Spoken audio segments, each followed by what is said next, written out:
When you sit down to attack a new project, and obviously these are very disparate kind of concepts and stories that back them up, do you go out with kind of an open sort of, let me just consume things and pick out what works for me? Or how do you start before you start to really move to the next phase of creating the book? Yeah, so I would say that I have a number of Word documents that are badly organized, but Me too. I start with something that's, here's some potential chapters and here's some things in those chapters. Yeah. And so at least I have some ideas of what the chapters might be. Now that, by the way, requires structure. What are the chapters in the first place?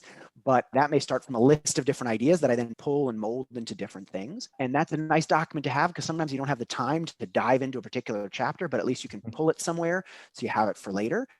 Then I think about, before I jump into a book, I say, okay, do I agree with the structure of chapter? Maybe it's not the final one, but do at least I think it's the best one that I have so far? As long as I do, because once I've written a chapter, I'm going to want to stick with the structure and I got to make sure it's a good enough structure.